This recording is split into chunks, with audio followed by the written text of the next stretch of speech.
olharmos para os pontos que estão a ser discutidos na 5ª sessão ordinária do Comitê Central da Frelimo, que iniciou ontem, hoje está no seu segundo dia, e traz particularmente 2 pontos que interessam a grande maioria da população. Estou a falar da questão da paz e também da questão da economia de Moçambique. E para isso juntam-se a mim 2 analistas, Adelino Buque, muito obrigado pela sua presença aqui, e também o analista Alberto da Cruz. Muito obrigada.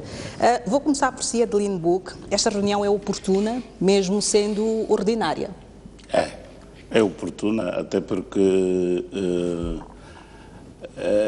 do ponto de vista de expectativas, pode ser que não traga muitas expectativas, mas é oportuna do ponto de vista de organização interna do Partido Frelimo, tendo em conta que existe aquilo que é a convocação também do Congresso, portanto tem um tempo para que haja o desdobramento de eleições, de fusão das teses, etc, etc.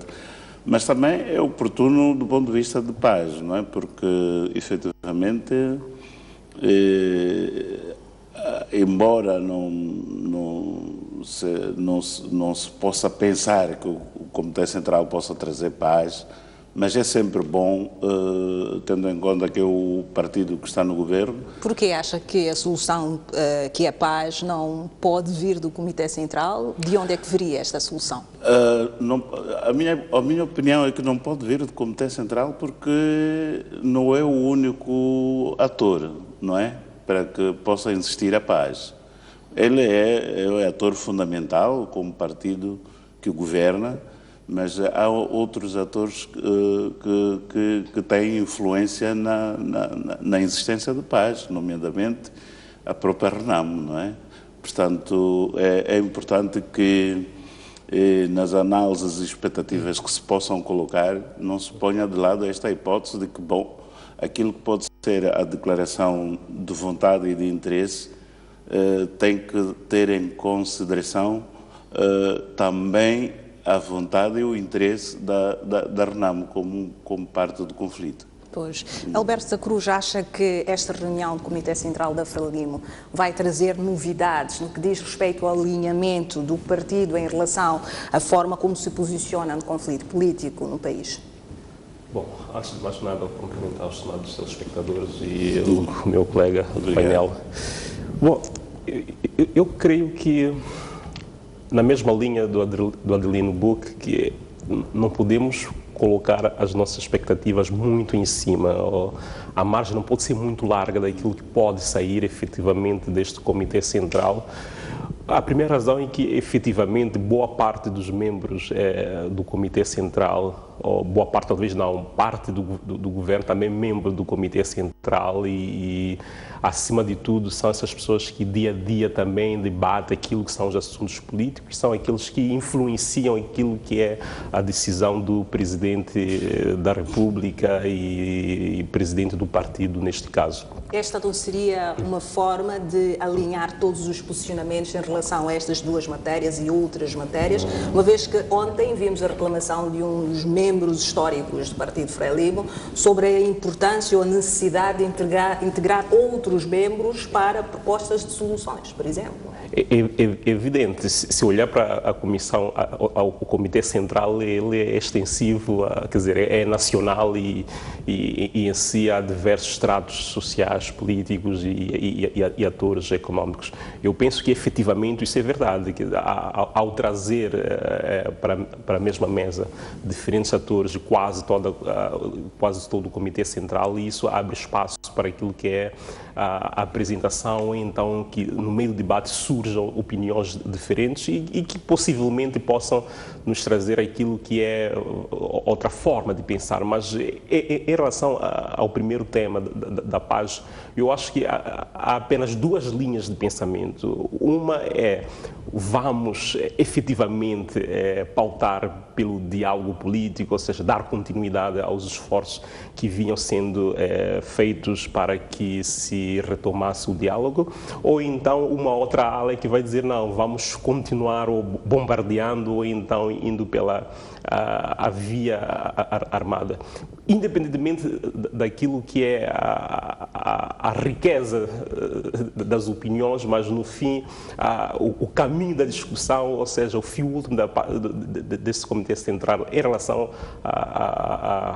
àquilo que se trata da paz é dizer-nos se, vamos assim dizer, insta o Presidente da República para ir pautar pelo diálogo ou então continuar com vamos assim dizer, o confronto militar. Isto pareceu claro no discurso do Presidente ontem, Presidente da Frelimo, à margem da abertura do Comitê Central? Bom, se notar o discurso, para mim foi um discurso, vamos assim dizer, de reconciliação com aquilo que é a opinião, ou foi a opinião da sociedade civil em relação ao comportamento de alguns atores políticos, mas também foi um discurso que, ao meu ver, também foi um pouco contraditório em si mesmo. Onde é que está a contradição? A grande contradição que eu vi é que o Presidente insta os membros do Comitê Central a discutirem os assuntos sem ter pré-culpados, ou seja, de antemão já definir quem são os culpados. Mas, ao mesmo tempo, se notar ao longo do discurso, o Presidente da República diz claramente que a situação política e económica nesse país tem um culpado, que é a Renamo. Então, nesse caso, se não devemos ter os pré-culpados, entre aspas, porque então já apontar a Renamo significa que automaticamente já temos os culpados. Só não temos os culpados, talvez, para falar de questões relacionadas à corrupção, a Ematum ou a Ematum 2, como é agora propalado. Então, eu acho que é um discurso, sim, de reconciliação, porque, se notar, o Presidente diz logo a partida, temos o sonho de ter um servidor público, ao mesmo tempo que é membro do Partido Frelimo, que respeita aquilo que é o bem público. Esse discurso é bom, porque, afinal de contas, o que nós vínhamos dizendo nessas mesas ou nesses fóruns, efetivamente é o que está a acontecer. Há uma certa irresponsabilidade por parte de alguns servidores públicos, mas também é uma forma, quer dizer, quando o Presidente, que é Presidente da República, é Presidente do Partido, diz que sonha. Quer dizer, o Presidente não devia sonhar, mas se sonha significa que é uma coisa está longe de ser alcançável. Então, são pontos utópicos. Exato, acho que essa devia ser a palavra a usar. Está a parecer uma utopia, porque sonha quem sonha. Sonha as crianças, sonha... Eu acho que na posição do Presidente da República não deve haver um sonho. O Presidente da República tem que colocar uma ordem. Olha, temos que pautar pelo seguinte ponto, respeito ao bem público. E as medidas são A, B, C e D. E vimos a Tanzânia, é um exemplo claro que houve algumas medidas que mostraram que há um presidente que efetivamente está interessado em mexer aquilo que é o comportamento dos atores políticos. Pois, Adeline Boca acha que o Comitê Central, um todo, tem uma opinião homogénea em relação à forma como está a se decidir os caminhos da paz em Moçambique? Não pode ter. Naturalmente que não pode ter, porque trata-se de pessoas diferentes, de diferentes estratos sociais, outras que vivem a intensidade deste conflito de uma forma, outros vivem de outra, enfim, outros vêm de lugares onde, por exemplo, a administração pública está tremida, outros... Portanto, a sensibilidade das pessoas é diferente. Até que ponto o conflito intergerações pode complicar naquilo que é a voz única do Comitê Central em relação ao posicionamento sobre este conflito? Eu penso que, esta é a minha opinião, penso que o conflito geracional não se põe na Frelimo porque eles têm um tipo de disciplina que regula as consciências, não é? E penso que esse conflito geracional não se pode pôr àquele nível, pelo menos.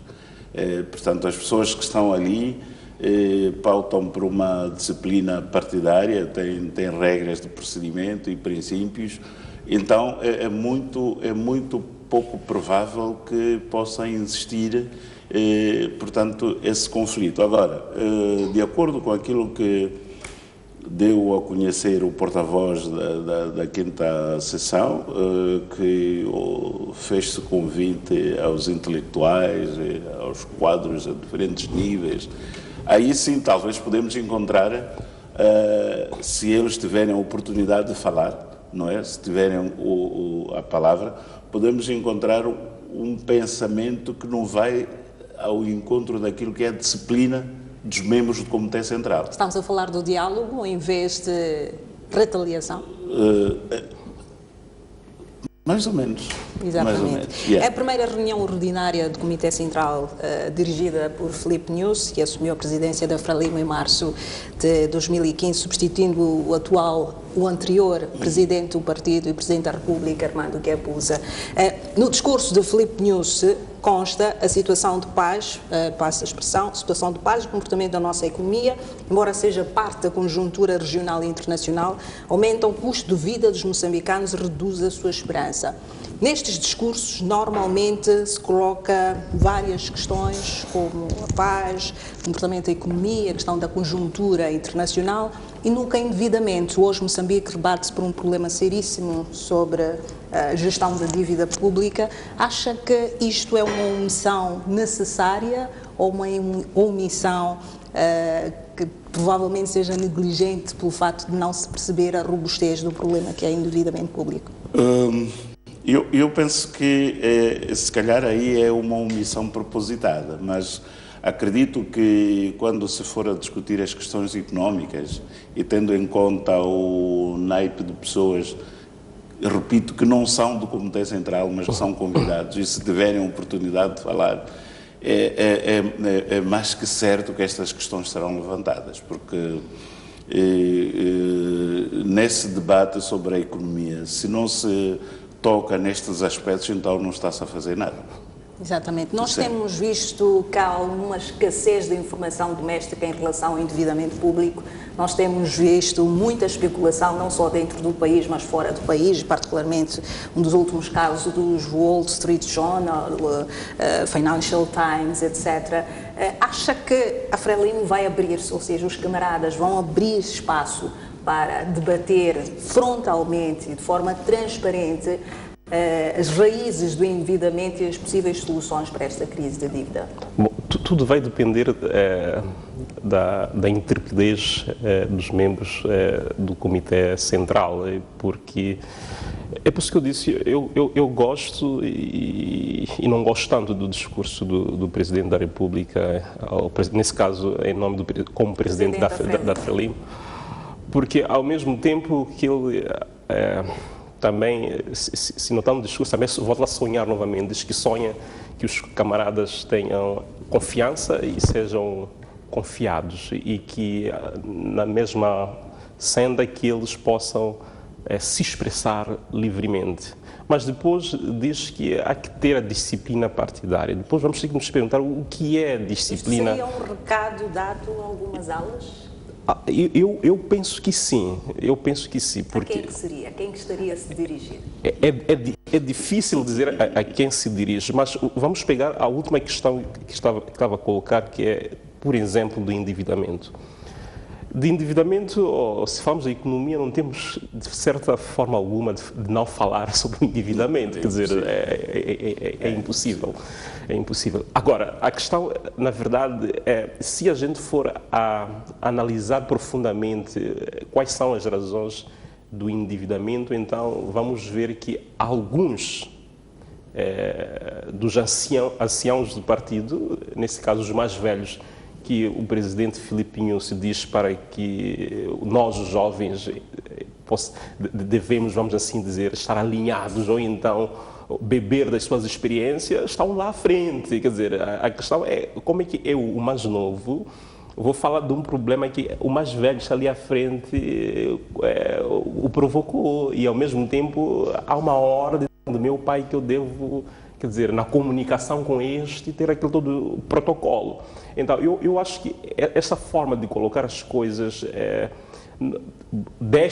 abre a brecha para que haja um discurso de muitas reservas. Não é claro, acho que essa que seria a palavra certa. Não é um discurso muito transparente.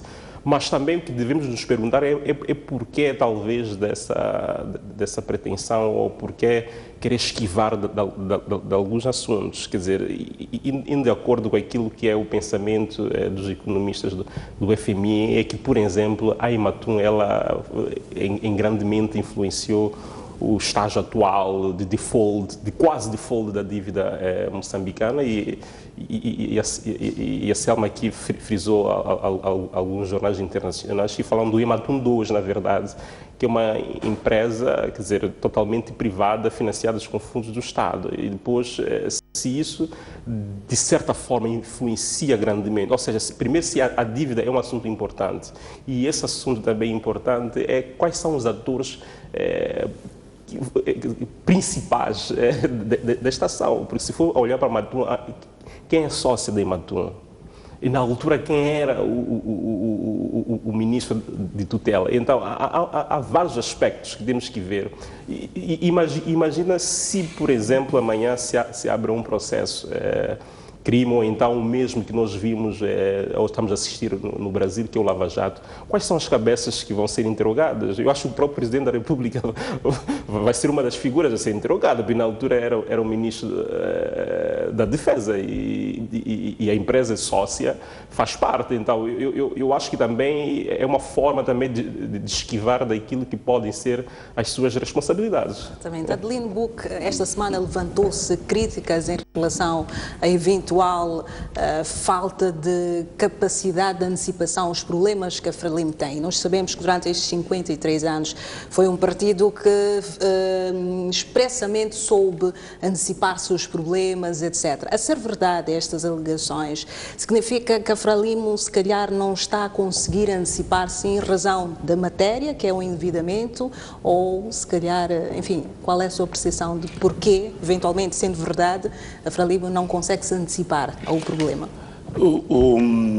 Bom, eu vou responder esta questão recorrendo àquilo que tem sido o posicionamento de algumas pessoas outrora influentes dentro do próprio partido Frelimo, que queixam-se de falta de espaço de debate, queixam-se de falta de crítica e autocrítica, e por conseguinte, se tu não tens espaço de debate, tens muita dificuldade de antecipar-se aos factos, porque é debatendo com outras sensibilidades que tu vais te antecipar e prevenir ou corrigir ou melhorar a forma de comunicação, etc, etc. Quais seriam as raízes disto? A mudança da estrutura da Frelimo? Pelo menos dos quadros... Eu penso que a minha opinião é que foi a partir de algum momento mal gerida a passagem de poder. Está a falar de a partir do 10º Congresso? Não, e se calhar um pouco antes, não sei, mas a partir da morte do próprio Samora Machel, o primeiro Presidente da República, a forma como os atores principais foram sendo afastados ou se afastando do centro das decisões, não é? A forma como esta situação foi gerida no pós-Acordo Geral de Paz, não é? Porque tinha que acomodar outras sensibilidades e outros pensamentos plurais, e tendo em conta a natureza das pessoas que vinham governando com um sentido muito forte de mono. Então, houve muita coisa que aconteceu ao mesmo tempo e que as pessoas não conseguiram assumir. Quer dizer,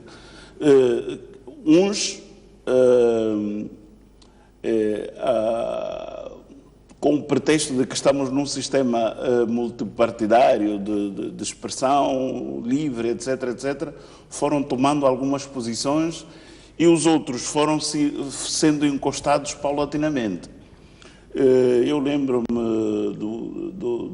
de uma reflexão que uma vez fiz por causa disso, e dizia assim: em face desta situação, porque o multipartidarismo em si afetou muito a Frelimo do ponto de vista da abertura, Eu lembro-me que há um discurso da senhora Graça Machel, já há mais de 10 anos, que falava de compra de consciências. Já há mais de 10 anos.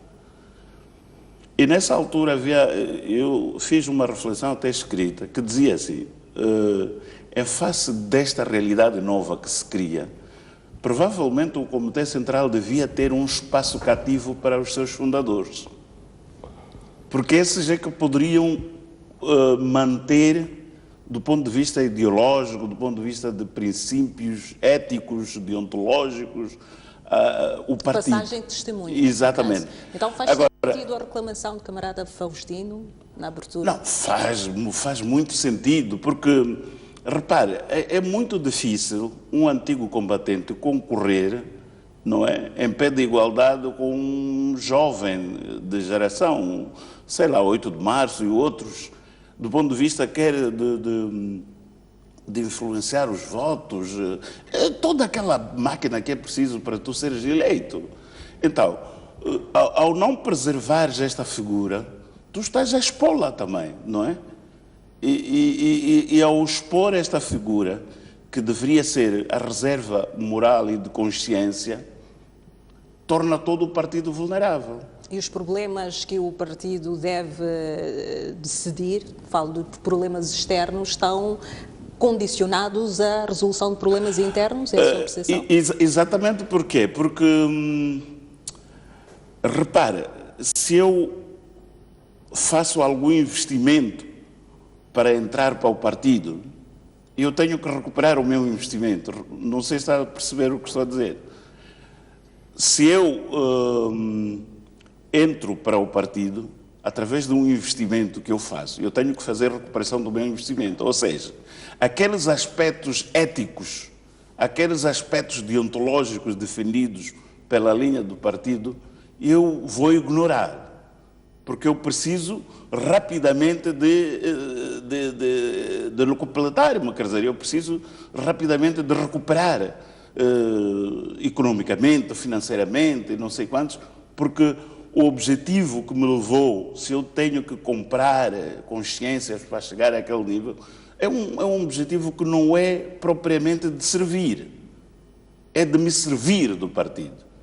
Então, nessa perspectiva, tu tens poucas hipóteses de manter uma linha que vinha sendo defendida desde os tempos da Primeira República.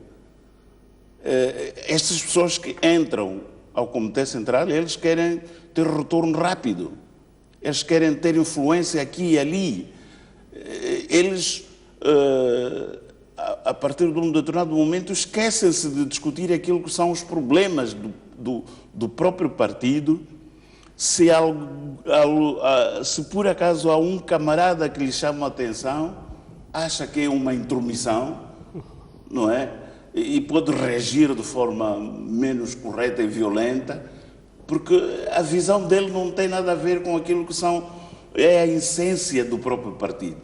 Portanto, eu penso que estas situações, e eu compreendo por aí este discurso de natureza apelativo do Presidente da República, não é? Aliás, do presidente do Partido Frelimo. Este discurso apelativo, falem nos órgãos, falem à vontade, falem não sei o quê,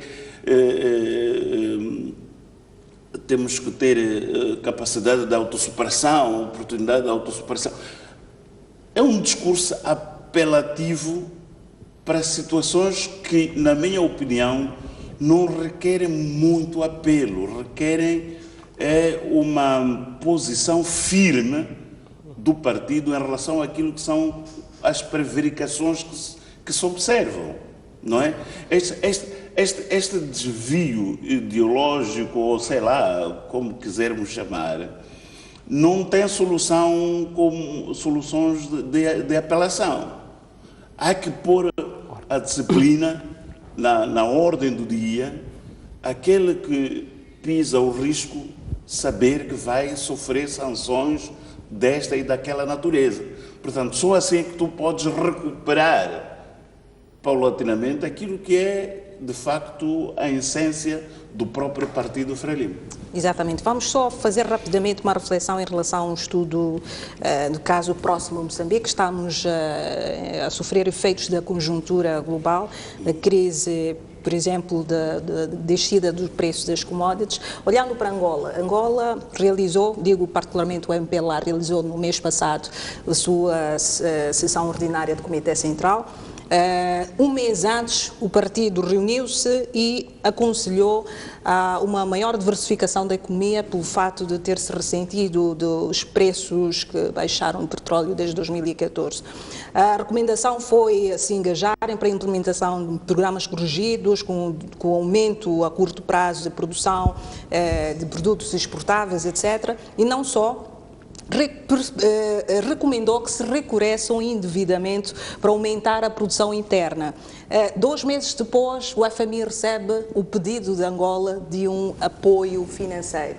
Está ainda em estudo, vai ser ainda aprovado, e este foi o posicionamento do Comitê Central no caso do MPLA.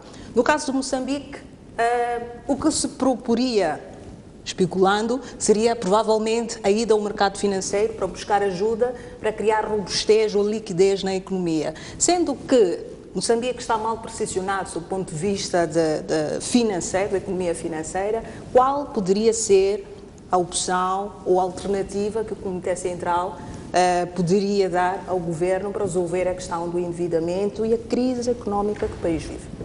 Bom, eu acho que é das perguntas mais difíceis que coloca hoje, mas a minha primeira reação em relação a essa questão é que para o mercado ou para o endividamento, acho que o teto já se foi e eu creio que não essa não deve ser a recomendação ou pelo menos não é a mais prudente recomendação. Bom, naquilo que é a minha reflexão, isso é muito opinião própria, é que a grande recomendação, sob o ponto de vista, ou seja, a grande recomendação que possa ter um impacto econômico, é deixarem o Presidente da República ser Presidente da República. O que isso significa? Que o Presidente da República não pode, de forma alguma, ser bloqueado pelo poder, vamos assim dizer, partidário, ou seja, há uma conclave ou então um grupo político que, a meu ver, inviabiliza muito aquilo que é o trabalho do Presidente da República e não o deixa trabalhar livremente. Ele não tem apenas a questão política militar do lado da Renamo. Eu acho que ele ainda não segurou muito bem no volante e não está confortável nesta viagem, porque quando ele mete a primeira, quem puxa ainda para o ponto morto e parece que a máquina não está a andar.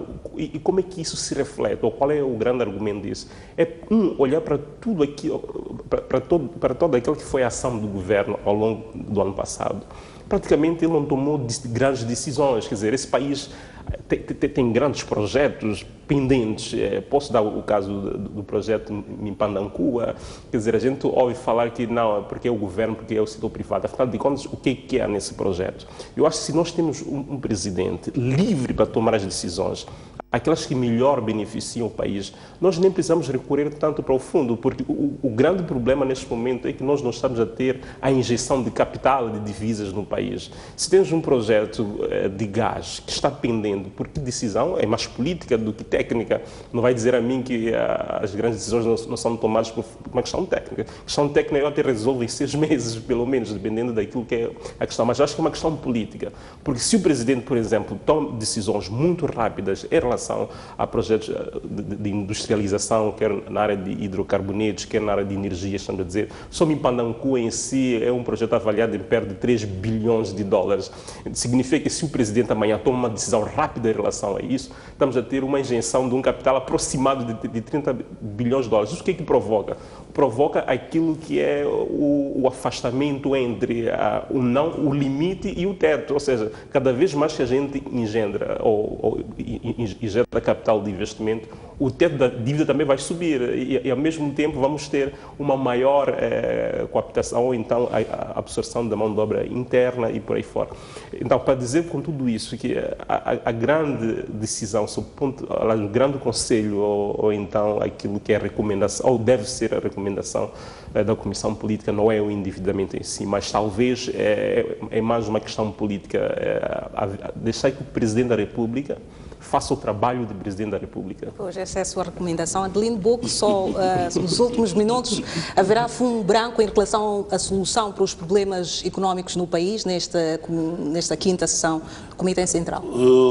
Eu penso que, contrariamente ao problema militar e político, os aspectos económicos, embora tenham alguma relação e dependência com a paz, eu penso que aí pode haver algum posicionamento e pode ser que haja algo de novo, de facto, recomendado em função daquilo que são as sensibilidades de diversas pessoas que estão a participar deste Comitê Central. E, para além de que, como dizia o colega, estes são aspectos que, embora a livre circulação de pessoas e bens seja determinante, mas existem coisas que podem catapultar a economia que não tem muita relação com os lugares de conflito. Então, isto é uma questão de ponderação e eu acredito que, contrariamente a questões de paz, os assuntos de economia podem vir, podem ser devidamente discutidos e trazerem algum fumo branco, de facto. Exatamente. Adelino Boco, Alberta Cruz, muito obrigado pela vossa participação aqui no Noite Informativa. Nós ficamos por aqui com a análise e voltamos no próximo bloco com mais informações. Até já.